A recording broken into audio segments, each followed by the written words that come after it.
Hey everybody, hope you're doing great today. This is Paul from This Way to the Aquarium. In today's video I want to talk about tanks that get cloudy.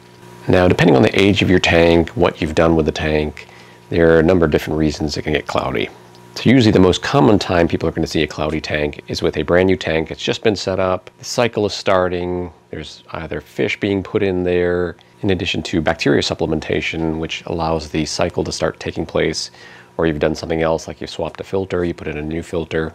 You took a filter from another tank, or you took filter media from another tank, popped it into your new tank, and then all of a sudden things go from crystal clear to a fog. It's cloudy. While you still can see the fish and the decorations, it's kind of foggy. It doesn't look that great. In most cases, all that is a bacterial bloom, and the best thing is to do nothing. Over time, as those bacteria colonies settle down, start attaching themselves to filters, that haze, that fog in the aquarium will go away. It'll become crystal clear again. Here's a perfect example of an aquarium that just happened to have that fogginess, that cloudiness. It was an aquarium I just set up with some new fish. I cycled it by squeezing in some filter media in there from another tank, adding some beneficial bacteria, and then ultimately adding fish.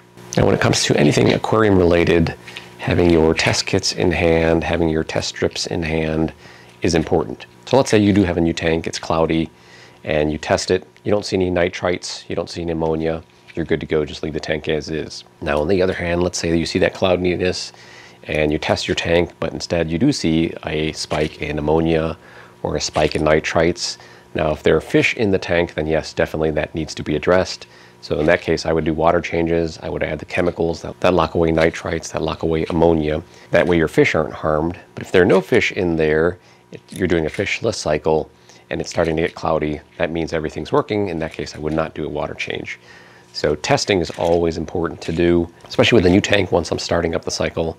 Depending on how I'm starting up that tank, how I'm adding bacteria to that tank to get that cycle up and running, I might test anywhere from every day to every couple of days, just depending on what method I'm using. Now once fish have been introduced in that tank and I start seeing that cloudiness, I'm still testing on an everyday basis, especially when I first put the fish in the tank. Even prior to putting them in the tank, I want to test the water, make sure there's no spike in nitrites or no spike in ammonia that can harm the fish.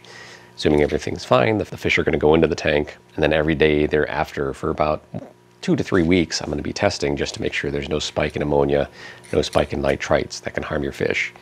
Because the instant you catch those spikes in ammonia or nitrite, do a water change, add those chemicals in there to lock that away, you're going to save your fish as a result. So what if you have a established tank that's been up and running for a couple of years and suddenly you see this bacteria bloom?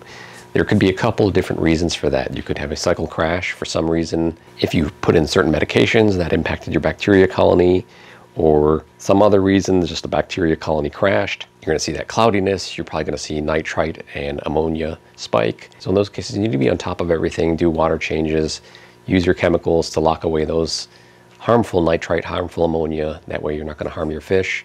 Other times too, when you're adding new things to your tank, when you're adding new plants or you're adding new fish, sometimes you might get a spike in those bacteria colonies. You'll see that cloudiness again. Same thing, test it. If you find that your levels are fine, your ammonia is fine, your nitrite is fine, don't worry about it.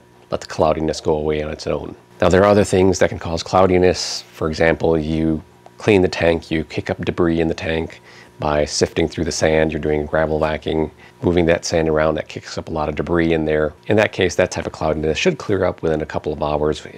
Depending on the type of filters you have, those filters will pick up any of that debris in the water, isolate it from the tank, and your tank should be back to clear. Some other situations where you might get cloudiness is where you see an algae bloom. Suddenly you got green algae that's starting to bloom, you get that kind of greenish fog, greenish tint in there. So eventually, depending on the situation, either you're overfeeding or you're putting in too much fertilizer, too much nutrients, and that's feeding this algae, suddenly your tank could go entirely green, so that's a different type of situation. The best way to deal with that is to reduce your feedings. Make sure you're feeding just the required amount for your fish and not overfeeding them. That'll help cut down on nutrients that the algae is consuming, as well as if you're overdosing on fertilizers, start scaling that back and then watch how the tank reacts. You should start to see that green tinge go away. So when you have that green algae bloom, having a UV filter that basically takes the water, filters that out, exposes the algae in the filter line to ultraviolet light that kills the algae, gets cycled back in your tank, and that can help take care of that. Ultimately, it's still better to make sure you're not overfeeding your tank to keep that algae in balance. You don't want a green tank unless that's what you're intending for. Some people are wanting green tanks. They want a lot of algae in there, and that's just depending on what the needs of your tank are. For instance, if you've got a fry tank, having all that algae everywhere is great, especially if the fry is going to eat that algae and any other organisms that feed on that algae. Having that green tank there can help quite a bit. When adding new substrate, if you've got dirty gravel or you've got dirty sand, a lot of times what happens is that, especially gravel, in the process of shipping, it gets moved around. A lot of the gravel rubs up against each other, grinds, creates a fine powder, fine dust. You should always be washing your gravel and your sand prior to putting it in the tank. So wash it out. It's going to take a couple of washes at least until you wash it a number of times and you're seeing clear water come out after those rinses. Then you know it might be fine to put it in the tank, but that doesn't mean the fine gravel pieces, the fine sand pieces aren't still there. So if you did happen to put new gravel in your tank, new sand in your tank, and it wasn't fully washed, you might see some cloudiness, some fogginess in that situation. So just make sure your filter is running. The best type of filter for helping take care of that is a mechanical filter that's got multiple layers of filtering there. You want to get that fine silt out of there, fine substrate out of there. So by having a proper filter that can handle that, that's going to take care of that cloudiness. And you only really need to run it once that cloudiness is gone. Either it's settled down or it's been filtered out, you should be fine. If you found this video to be helpful so far, please hit that like button so others can find it too. So this is the tank after a couple of weeks. You can see there's no cloudiness. Algae starting to build up in there. But overall it's a clear tank. And you can clearly see the fish in and around the tank. The cloudiness is cleared up. That's all I have for this video. Thank you for watching, and I will see you in the next video.